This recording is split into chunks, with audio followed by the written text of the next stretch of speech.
दोस्तों, मेरा नाम है वेदश्री त्रिवेदी और आज हम लोग पढ़ेंगे इनकम टैक्स में रेजिडेंस एंड टैक्स लायबिलिटी अर्थात निवास स्थान एवं कर दायित्व। तो ये क्या होता है निवास स्थान और कर दायित्व और कैसे ये कर दायित्व को प्रभावित करता है, इसको हम लोग अपने इस वीडियो में, इस इंट्रोडक्टरी वीडियो में कंप्लीट बिल्कुल एकदम समझ लेंगे कि आखिर ये क्या होता है। तो चलिए स्टार्ट करते हैं आज का अपना ये topic, residence and tax liability. तो भैया देखो, यहाँ पर बात करी जा रही है रेजिडेंस की।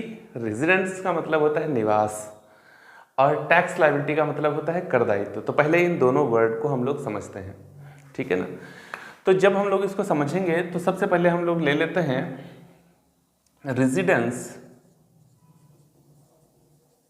रेजिडेंस ऑफ एसएसीज, जिसका सेक्शन है 5। सेक्शन 5 में करदाताओं का निवास स्थान बताया गया है। तो निवास स्थान का मतलब क्या होता है? देखिए भैया, जैसे मान लो एक व्यक्ति है। व्यक्ति कौन है? आज व्यक्ति बदल देते हैं। ये व्यक्ति है मिस्टर एक्स, ठीक है ना। इनका जन्म कहाँ हुआ? भारत में। ये भारत में रहते हैं, यहीं इनका जन्म ही हुआ, यहीं पले बढ़े। जब बड़े हुए तो इनकी शादी भी हो गई, ठीक, इनकी शादी भी हो गई। शादी किससे हुई है? मिस सी से इनकी शादी हो गई। अब एक्स और सी की शादी हुई, उसके बाद में इनको एक बेटा भी हुआ। ये कौन है? अभी बड़ा हो गया है धीरे धीरे, ठीक ना। तो इसको भी मिस्टर ही कहें तो बेहतर होगा भाई। ये है मिस्टर ए, ठीक है ना। एक और बेटा हुआ है, इनको 2 बेटे हैं और ये बेटा है इनका मिस्टर बी। ए और बी 2 बेटे इनको हो गए, ठीक। इनका जन्म कहाँ हुआ था? भारत में। भारत में ही ये रहते हैं और वेल क्वालिफाइड हैं, बहुत बढ़िया जॉब कर रहे हैं। उसके बाद में क्या हुआ, जब इनको 2 बेटे हुए तो अपने इन बेटों को इन्होंने पढ़ने के लिए, दोनों ही बेटों को इन्होंने कहाँ भेज दिया पढ़ने के लिए? तो भैया अमेरिका भेज दिया। दोनों बेटों को कहाँ भेज दिया? अमेरिका चले गए ये दोनों बेटे, वहाँ पढ़ाई कर रहे हैं। पढ़ाई किया, उसके बाद में अब चूंकि अमेरिका में ये 10-12 साल रह लिए, तो इनका अब जब वहीं पर जॉब इनको मिल गई है बहुत अच्छी, तो इनका भारत आने का मन नहीं कर रहा है, ठीक है ना। तो ये अमेरिका में ही सेटल्ड हो गए, वहीं किसी गोरी से शादी कर लिया और वहीं सेटल हो गए, ठीक है ना। इनकी शादी कहाँ हो गई? वहीं अमेरिका में ही इनकी शादी हो गई। शादी किया कहाँ पर? अमेरिका में ही शादी कर लिया और वहीं सेटल हो गए। बात समझ रहे हो? ठीक है, अब लौट के आओ। ये जो है मिस्टर एक्स और मिस सी, ये दोनों का निवास स्थान क्या है? ये भारत में रहते हैं। ये कहाँ रहते हैं? भारत में रहते हैं। तो ये भारत के क्या हो जाएंगे? निवासी हो जाएंगे। ये भारत के क्या हैं? निवासी हैं। लेकिन इनके जो ये लड़के हैं ए और बी, ये दोनों कहाँ चले गए हैं? अमेरिका चले गए और वहीं सेटल हो गए। ये भारत में क्या हो जाएंगे? अनिवासी हो जाएंगे, ठीक है ना। अब ये जो निवासी और अनिवासी मैं आपको बता रहा हूं, इसको सेक्शन 6 में डिफाइन किया गया है, ठीक है ना। जहां पर यह बताया गया है कि एक व्यक्ति का निवास स्थान कितने प्रकार का हो सकता है, टाइप्स ऑफ रेजिडेंस बताया गया है। तो टाइप्स ऑफ रेजिडेंस की अगर बात करेंगे, टाइप्स ऑफ रेजिडेंस, तो इसको बताया गया है सेक्शन 6 में, ठीक है ना। सेक्शन 6 कहता है कि कोई भी व्यक्ति भारत में 3 में से किसी भी एक तरीके का निवासी हो सकता है। तो 3 कौन है? एक कौन, जिसको हमने कहा निवासी, जिसको इंग्लिश में कहा जाता है ऑर्डिनरी रेजिडेंट। दूसरा होता है अनिवासी, नॉन रेजिडेंट। नॉन रेजिडेंट आपने एक वर्ड बहुत सुना होगा जिसको कहते हैं एनआरआई। एनआरआई, एनआरआई कौन है? जो भारत का नागरिक है, जो भारत का नागरिक है किंतु भारत में इनकम टैक्स के पॉइंट ऑफ व्यू से वो निवासी नहीं है, ठीक है ना। अर्थात जिसने कुल मिलाकर पिछले गत वर्ष में 182 दिन भारत में जो नहीं रहा, वो भारत में क्या हो जाएगा? एनआरआई हो जाएगा, नॉन इंडियन रेजिडेंट हो जाएगा या नॉन रेजिडेंट इन इंडिया हो जाएगा। बात समझ में आ रही है? ये अनिवासी हो जाएगा। तीसरा कौन है? जिसको कहते हैं असाधारण निवासी। असाधारण निवासी, जिसको इंग्लिश में कहा जाता है नॉट ऑर्डिनरी रेजिडेंट,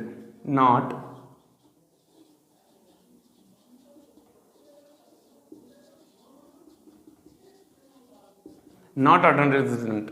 ये जो निवासी होता है इसको कहा जाता है रेजिडेंट या ऑर्डिनरी रेजिडेंट, और ये जो अनिवासी हो जाता है इसको कहा जाता है नॉन रेजिडेंट। अभी मैंने आपको बताया एनआरआई जिसको कहते हैं, ये अनिवासी होता है, ठीक है ना। तो अगर सेक्शन 5 की बात करी जाएगी तो सेक्शन 5 क्या कहता है कि एक भारत, देखो नागरिकता और निवास स्थान में फर्क करता है सेक्शन 5। नागरिकता और निवास स्थान में डिफरेंस क्रिएट करता है कौन, सेक्शन 5। ये क्या कहता है कि भैया एक भारत का नागरिक, एक भारत का नागरिक, ये लोग नागरिक कहाँ के हैं, ये देखो इनके बेटे थे ना, तो इनका भी जन्म कहाँ हुआ था, इन दोनों का जन्म कहाँ हुआ था, जन्म स्थान क्या है इनका, भारत है।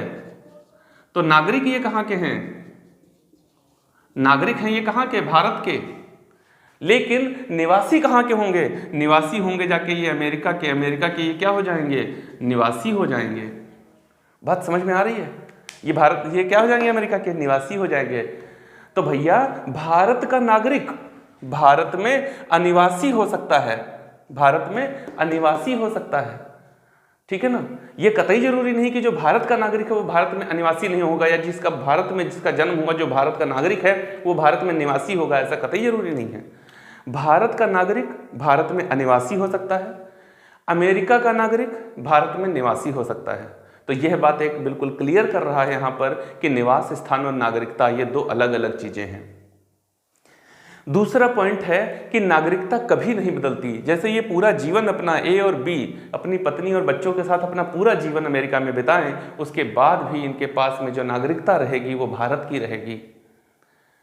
ये पासपोर्ट वीजा के आधार पर ही वहां पर रहेंगे, जितने दिन रहेंगे, जितने दिन का वीजा इनका बनेगा उतने दिन वहां रहेंगे, और उसके बाद रहना चाहते हैं तो लगातार उसको रिन्यूअल कराना पड़ेगा इनको। नागरिकता इनके पास कहाँ की रहेगी, भारत की रहेगी, या तो बड़ा प्रयास करके बदलवा ले वो अलग बात है, दोहरी नागरिकता तो यहाँ होती ही नहीं है। तो नागरिकता जीवन में एक बार मिलती है, जहां आप जन्म लेंगे, जिस देश में आपके माता पिता होंगे वहां की नागरिकता आपको स्वतः ही मिल जाएगी। लेकिन निवास स्थान आपका जो होगा वह इस बात पर निर्भर नहीं करता कि आप नागरिक कहाँ के हैं। तीसरा पॉइंट क्या है कि जो नागरिकता होती है वो जीवन में एक बार मिलेगी और वही हमेशा बनी रहेगी, जबकि निवास स्थान आपका वर्ष प्रति वर्ष बदल सकता है। एक वर्ष आप निवासी हो सकते हैं, दूसरे वर्ष असाधारण निवासी हो सकते हैं, तीसरे वर्ष अनिवासी हो सकते हैं। तो जो रेजिडेंशियल स्टेटस है वो ईयर टू ईयर चेंज हो सकता है, जबकि जो सिटीजनशिप है वो चेंज नहीं होती। तो रेजिडेंस और सिटीजनशिप को एक में मत मिला देना, सिटीजनशिप अलग है और रेजिडेंस अलग है। नागरिकता जीवन में एक बार आएगी और रेजिडेंस आपका प्रति वर्ष आएगा आपकी इनकम पर टैक्स लगाने के लिए। अब आती है बात टैक्स लायबिलिटी क्या है। तो भैया ये देखा जाएगा, जैसे ये रहे ए और बी, ये कहाँ है, अमेरिका में है, इनकम कहाँ हो रही है, अमेरिका में हो रही है, जॉब कहाँ कर रहे हैं, अमेरिका में कर रहे हैं, तो क्या टैक्स देने भारत में आएंगे, नहीं ना भाई। तो किस व्यक्ति के ऊपर कहाँ टैक्स लगाया जाए, किस व्यक्ति के ऊपर किस देश में किस स्थान पर टैक्स लगाया जाए, इसके लिए उसका निवास स्थान जानना बहुत जरूरी है। अरे जो भारत का केवल नागरिक है, भारत में कभी आया ही नहीं, भारत में उसने कोई आय कमाई ही नहीं, वो भारत में टैक्स काहे देगा। तो भारत में टैक्स कौन देगा, भारत में टैक्स वो देगा जो निवासी है, और जो अनिवासी है, जो असाधारण निवासी है, इसके लिए टैक्स लायबिलिटी मैं आपको अलग से पढ़ाऊंगा एकदम से टैक्स लायबिलिटी होती क्या है। लेकिन कुल मिलाकर अभी आप इतना जान लीजिए कि निवास स्थान के आधार पर ही टैक्स लायबिलिटी का निर्धारण किया जाता है।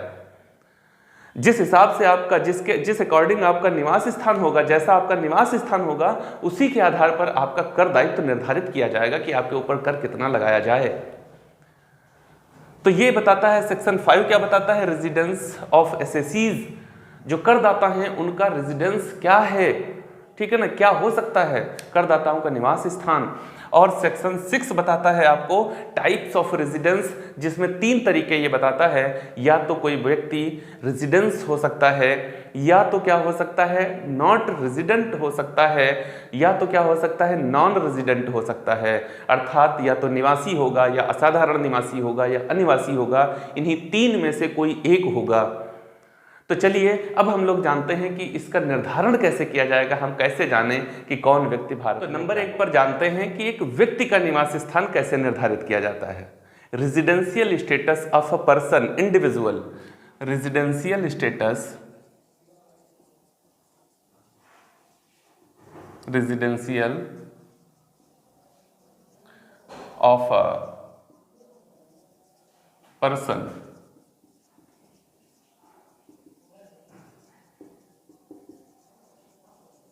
Individual, residential status of a person individual.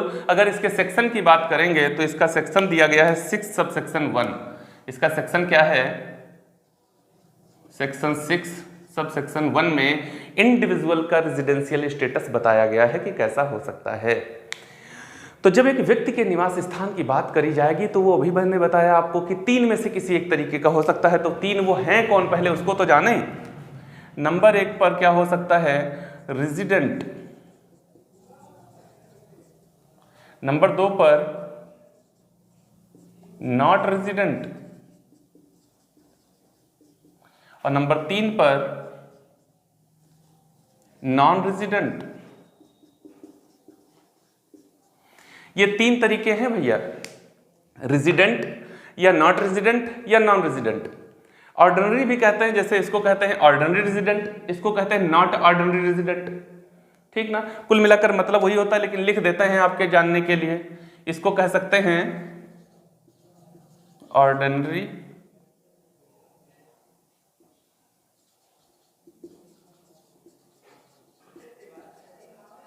Resident, इसको कहते हैं नॉट ऑर्डिनरी रेजिडेंट।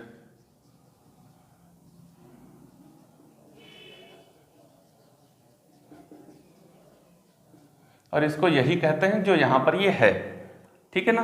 तो इनमें और इसमें कोई गैप नहीं होता है भैया, एक ही बात होती है, चाहे ये कहें चाहे ये कहें, इसीलिए ऑब्लिक लगा दे रहे हैं, ठीक है, एक ही मतलब होता है।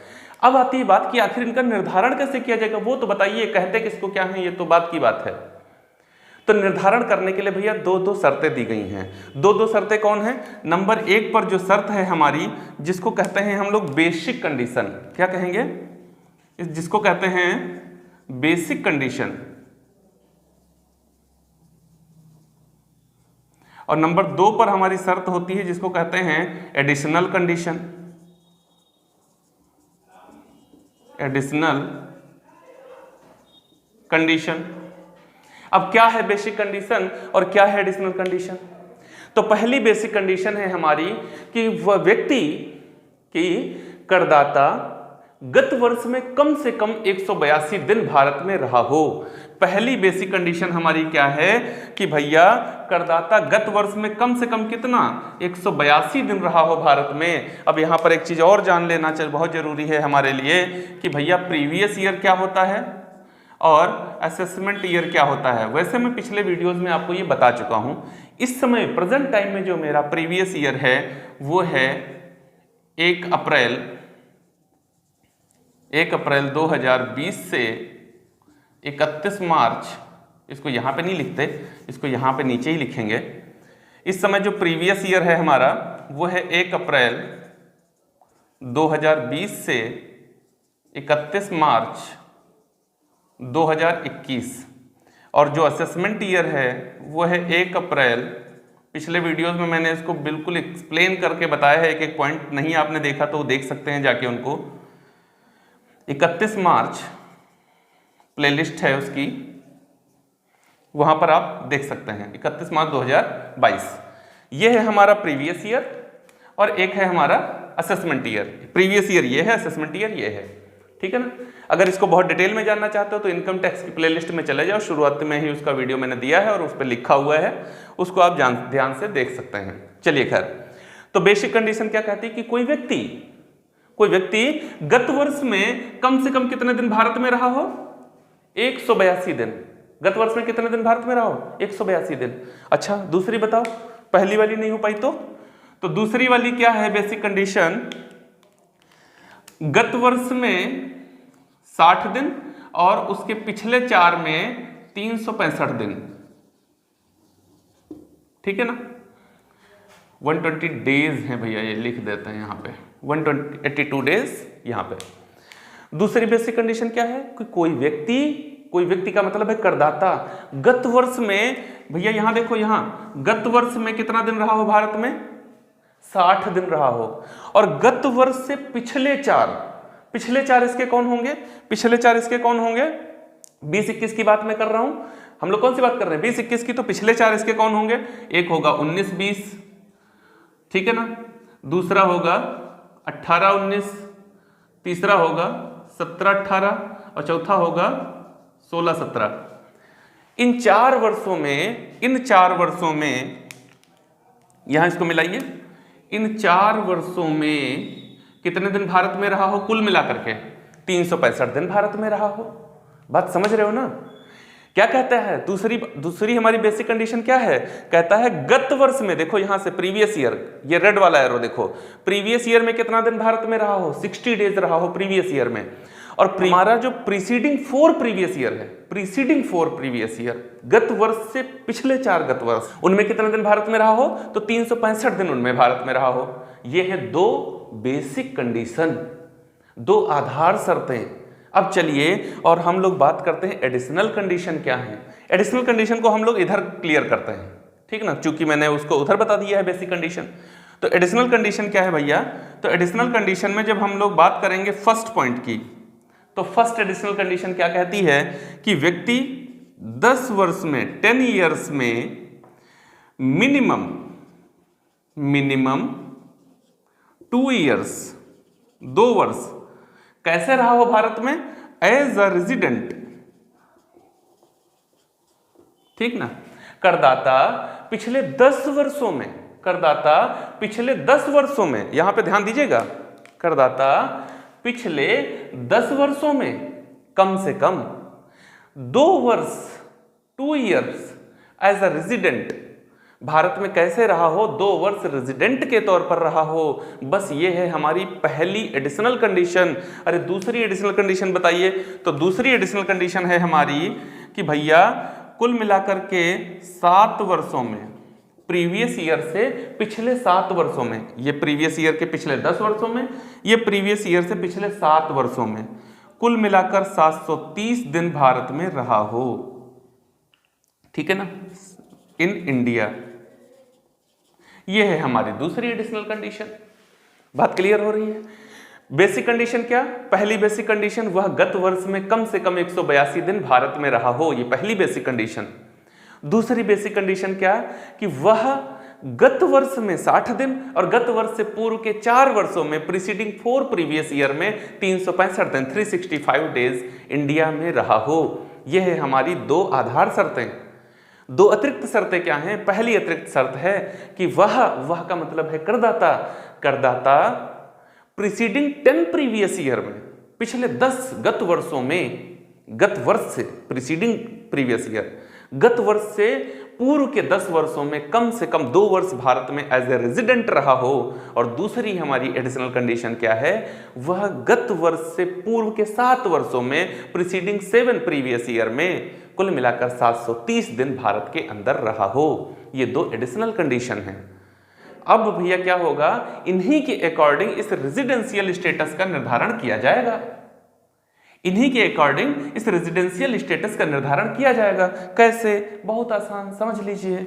यहां पर आओ, यहां पर रेजिडेंट होने के लिए क्या चाहिए, रेजिडेंट होने के लिए क्या चाहिए, दोनों आधार में से कोई एक, दोनों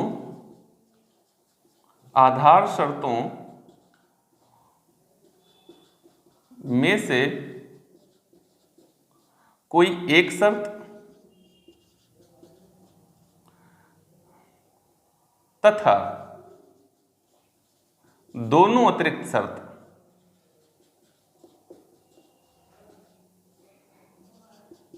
दोनों अतिरिक्त शर्तें पूरी कर रहा हो, ठीक है ना। Complete any one basic condition and both are additional condition. व्यक्ति क्या कर रहा हो, दोनों में से, दोनों आधार शर्तों में से कोई एक, दोनों आधार शर्तों में से क्या, कोई एक पूरी कर दे। Any one basic condition and both are additional condition, और दोनों अतिरिक्त शर्तें पूरी कर रहा हो, वो क्या हो जाएगा? रेजिडेंट हो जाएगा। दोनों आधार में से, चाहे वो गत वर्ष में 182 दिन भारत में रहा हो, चाहे दूसरी वाली गत वर्ष में 60 दिन और प्रीसीडिंग 4 प्रीवियस ईयर में 365 डेज, ये कुल मिलाकर दोनों में से कोई एक पूरी कर दे और दोनों अतिरिक्त शर्तें पूरी कर दे, वो क्या हो जाएगा? इंडिया के अंदर रेजिडेंट हो जाएगा भाई मेरे। बस हो गया ये निवास स्थान का निर्धारण। अब यहां आओ, ये क्या कहता है? दोनों आधार में से कोई एक, दोनों आधार में से कोई एक शर्त, कोई एक शर्त तो पूरी करे, किंतु दोनों अतिरिक्त शर्तें पूरी ना करे। ठीक है, complete any one basic condition, complete any one basic condition but both are additional condition are not satisfied. दोनों अतिरिक्त शर्त, दोनों आधार शर्तों में से तो कोई एक पूरी कर रहा है, दोनों आधार शर्तों में से तो कोई एक पूरी कर रहा है, लेकिन अतिरिक्त दोनों शर्तें पूरी नहीं करता, वो क्या हो जाएगा? नॉट रेजिडेंट हो जाएगा या नॉट ऑर्डिनरी रेजिडेंट हो जाएगा, असाधारण निवासी हो जाएगा। ये निवासी है, असाधारण निवासी है, अनिवासी है। अगर कोई व्यक्ति दोनों आधार में से कोई एक पूरी कर देगा, अभी इनको भी बताऊंगा, छोड़ के इतने पे चले मत जाना कि सर तो कुछ आपको उल्टा पढ़ा रहे हैं, अभी कुछ चीजें बाकी हैं, रुको तो हमारे साथ। जब वीडियो कंप्लीट हो जाए उसके बाद में डाउट रह जाए तो कमेंट में जरूर बताना। सुनो इधर, दोनों आधार में से कोई एक पूरी कर दे, दोनों आधार में से कोई एक पूरी कर दे, लेकिन अतिरिक्त दोनों शर्तें पूरी ना करे, वो क्या हो जाएगा? वो नॉट रेजिडेंट या नॉट ऑर्डिनरी रेजिडेंट, हिंदी में कहें तो असाधारण निवासी हो जाएगा। अब यहां आओ, तीसरे नंबर पर, दोनों आधार शर्तों में से कोई पूरी ना करे। यहां पर क्या है? यहां पर क्या है भैया? दोनों आधार में से कोई शर्त पूरी ना करे, कोई शर्त पूरी ना करे। ठीक है ना? Both basic condition are not satisfy, दोनों आधार शर्तों में से कोई पूरी नहीं हो रही है, दोनों आधार शर्तों में से कोई पूरी नहीं हो रही है, उसको क्या कहेंगे? नॉन रेजिडेंट कहेंगे, अनिवासी कहेंगे। बात समझ में आ गई ना? तो आधार क्या है? ये दो बेसिक कंडीशन और दो एडिशनल कंडीशन, ये आधार है रेजिडेंशियल स्टेटस को डिटरमाइन करने के लिए, निवास स्थान का निर्धारण करने के लिए। बहुत शॉर्ट में बता रहा हूं, दोनों आधार में से कोई एक पूरी कर दे और दोनों अतिरिक्त पूरी कर दे तो रेजिडेंट, दोनों आधार में से कोई एक पूरी कर दे लेकिन अतिरिक्त शर्तें पूरी ना करे तो नॉट रेजिडेंट, दोनों आधार में से कोई भी आधार शर्त पूरी ना करे तो वो हो जाएगा नॉन रेजिडेंट। अर्थात यहां पर जो बेस है हमारा वो है आधार शर्त, वो है बेसिक कंडीशन। बेसिक कंडीशन पे ही तो घूम रहा है क्वेश्चन। देखो, ये बेसिक को पूरा नहीं किया तो एडिशनल की मैंने बात ही नहीं करी। बात समझ आ रही है ना आपको? अब चलिए जो इसके अपवाद हैं उनको समझाते हैं आपको। यहां से कहानी थोड़ा मोड़ लेती है, अपवादों को समझो। नंबर 1 का अपवाद है हमारा, नंबर 1 का अपवाद है कि सर कब 182 डेज और 60 डेज वाला जो बात है ये बदल करके 120 डेज हो जाएगा, 120 डेज हो जाएगा। ये कब होगा सर, ये समझाइए। तो भैया ये कब से होगा? ये इसी असेसमेंट ईयर से लागू हुआ है। ये वाली बात जो है वो इसी असेसमेंट ईयर से आई है, पिछले असेसमेंट ईयर में ये नहीं था। अब समझिए, यदि कोई भारतीय नागरिक या भारतीय मूल का व्यक्ति, भारतीय नागरिक जैसे मैंने अभी बताया था, मिस्टर एक्स के बेटे ए और बी अमेरिका में सेटल हो गए हैं, तो अमेरिका में वो सेटल हैं, लेकिन वो नागरिक कहाँ के हैं? भारत के हैं। अब मान लो उनका कभी मन करे कि हम भारत टहलने आए, अपने मम्मी पापा से मिलने आए, आएंगे ही आएंगे, ठीक। और यहां पर जब वो भारत में आए तो यहां पर भी इनकम अर्न करें, वो यहां पर उनको आय प्राप्त हो, भले ही वो अमेरिका में की गई सेवाओं के बदले में यहां पर प्राप्त हो। इसको थोड़ा और आगे चल करके एक्सप्लेन करूंगा एकदम कि प्राप्त हुई आय क्या होती है और प्राप्त मानी गई आय क्या होती है, इसको अगले वीडियोज में बताऊंगा। तो अब उनके मिस्टर एक्स और मिसेस सी के बेटे ए और बी आए हैं अपने पापा और मम्मी से मिलने के लिए भारत, और यहां पर भी इनकम अर्न करते हैं। कितनी इनकम करते हैं? अमेरिका वाली इनकम, फॉरेन इनकम को छोड़ करके वो इनकम अर्न करते हैं अप टू 15 लाख, ठीक है ना, 15 लाख और मोर।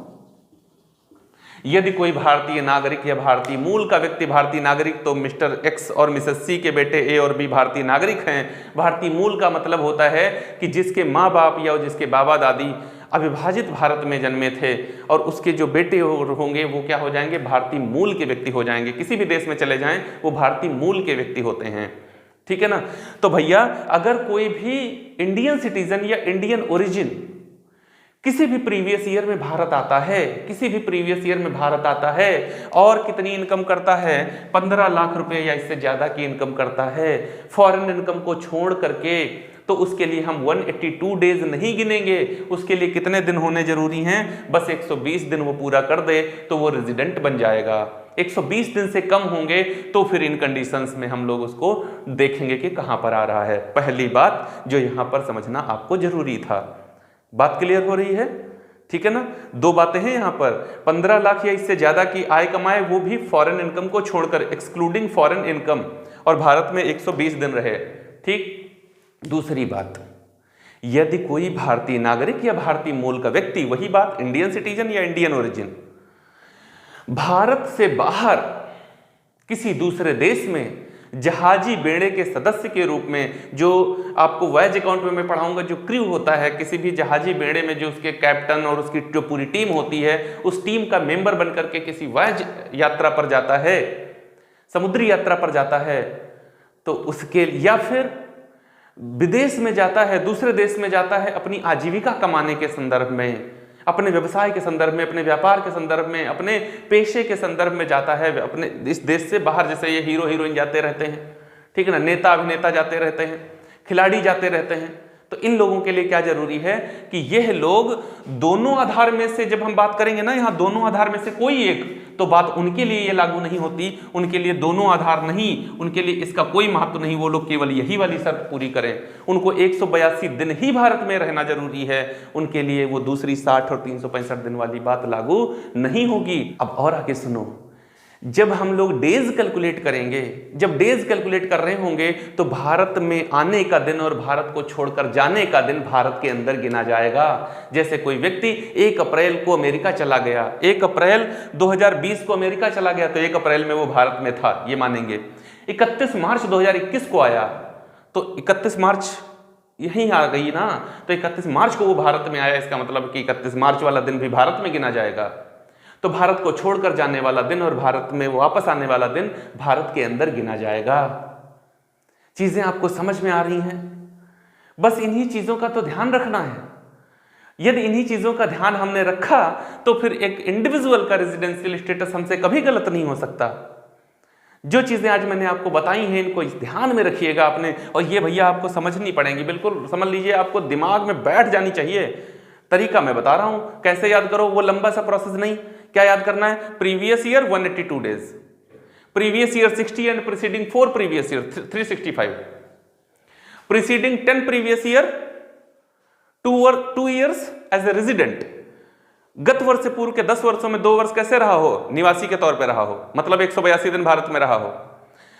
प्रीसीडिंग 7 प्रीवियस ईयर, गत वर्ष से पूर्व के 7 वर्षों में कितना दिन भारत में रहा हो? 730 डेज, 730 दिन भारत में रहा हो। ये हैं अतिरिक्त शर्तें और ये हैं आधार शर्तें। जिसको याद हो गई उसका समझ लीजिए इंडिविजुअल का रेजिडेंशियल स्टेटस हो गया। और इंडिविजुअल का रेजिडेंशियल स्टेटस ही सबसे अच्छा, ठीक होता है, कठिन नहीं कहेंगे, अच्छा होता है, बस यही कहेंगे, ठीक है ना। बाकी company, AOP, association of person, firm और हिंदू अनडिवाइडेड फैमिली का रेजिडेंशियल स्टेटस तो ऐसे सीख जाओगे, ऐसे बिल्कुल समय नहीं लगेगा, उड़ा दोगे एकदम। तो उम्मीद है ये चीज़ आप बेहतर तरीके से समझ सके होंगे। जैसा भी समझे हैं अपनी प्रतिक्रियाएं हम तक जरूर पहुंचाते रहिए, ताकि हमारा भी उत्साहवर्धन होता रहे और हम ये जान सकें कि आपकी प्रॉब्लम क्या है, उनसे हम रूबरू हो सकें। यदि वीडियो अच्छा लगा तो इसे लाइक करें, अपने दोस्तों के साथ में साझा करें। हमारा चैनल सब्सक्राइब नहीं किया है तो कर लें, ताकि मेरे सारे वीडियो आपको आसानी से मिल सके। अपना स्नेह देने के लिए और वीडियो को पूरा देखने के लिए आप सभी का हृदय की गहराइयों से बहुत बहुत धन्यवाद। जय हिंद दोस्तों।